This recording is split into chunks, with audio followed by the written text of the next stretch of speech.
చూడండి. For the existing, ongoing and proposed projects in both the states of Krishna River, more than 1000 TMC of water is required. On the other hand, more than 3000 TMC is going waste into sea every year in Godavari River. Hence, he emphasized that as water is available, it has to be decided how best it can be utilized properly. He stressed the need for developing understanding between the two states by sitting together and amicably settling the issue. సముద్రంలో 3000 టీఎంసీలు కలుస్తున్నాయి. రెండు రాష్ట్రాలకు నీళ్ళకి ఇబ్బంది ఉన్నది. రెండు రాష్ట్రాలు కూర్చొని ఇద్దరికి ఆమోదయోగ్యంగా ఎలా వాడుకోవాలో మాట్లాడుకోవాల్సిన అవసరం ఉంది అన్నాడు. ఇలా బనకచెర్ల ముచ్చట ఉందా? ఆంధ్రప్రదేశ్కు రాసిచ్చిన ముచ్చట ఉందా? ఎక్కడైనా ఆంధ్రప్రదేశ్కి ఇచ్చినామని రాసిండ్రా? నువ్వు తీసుకపో అని నేను ముచ్చట ఉందా? ఇలా బనకచెర్ల ముచ్చట ఉందా? ఎందుకు చిల్లర మాట్లాడుతావు మిస్టర్ రేవంత్ రెడ్డి? నువ్వు 18 నెలలైంది ముఖ్యమంత్రి అయ్యి.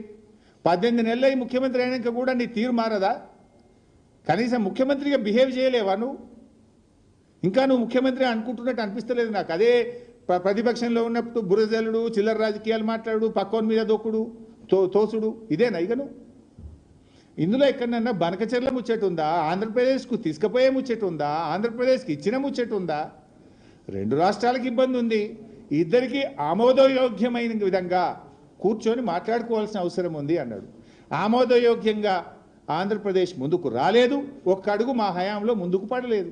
అది బాబు అయినా అది జగన్ అయినా ఇద్దరు కూడా రెండు ప్రభుత్వాలతో మాట్లాడే ప్రయత్నం చేసినాం. నదీ మార్గంగా సాగర్ శ్రీశైలం ఆధారంగా నీళ్లు పైకి తేవాలి అనేది మా ప్రతిపాదన ఉండే.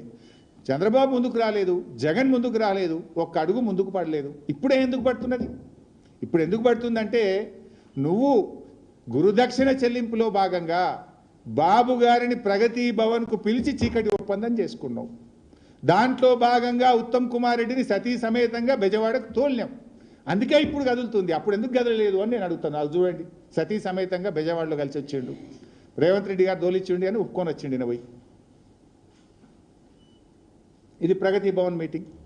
దెన్ ఇదే ఎజెండాలో paragraph 5 చదువుతలేడు Revanth Reddy.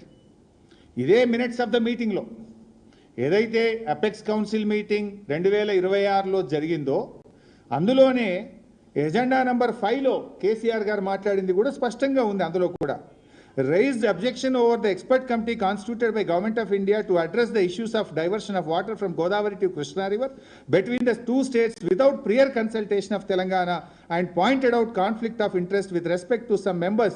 He requested for reconstitution of the committee as already requested.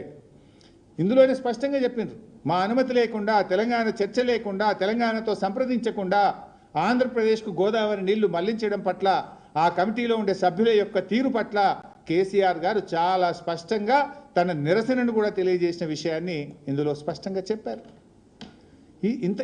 ఇంత క్లియర్గా ఉంటే పిల్లలకి 2016లో బంకచెర్ల రాసిచ్చినట్టు నిన్నటి ప్రజెంటేషన్ పెట్టే ఇది మీరు చూసిండ్రు. నిన్న వాళ్ళు ఏం ప్రజెంటేషన్ పెట్టిండ్రో కూడా ఒకసారి చూడండి. హెడ్డింగు నిన్న కాంగ్రెస్ పార్టీ ఉత్తమ్ కుమార్ రెడ్డి గారు, రేవంత్ రెడ్డి గారు కలిసి పెట్టిండ్రు. ఏం రాసిండ్రు పైన?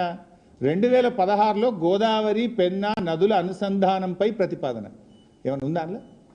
అసలు పెన్నా గురించి ఉందా అందులో? ఇది హెడ్డింగ్ ఏం పెట్టిండ్రు? ఇంత పిచ్చి అబద్ధాలా? ఇంత చిల్లర రాజకీయాలా? ఇంత నీచంగా దిగజారాలా మిస్టర్ రేవంత్ రెడ్డి?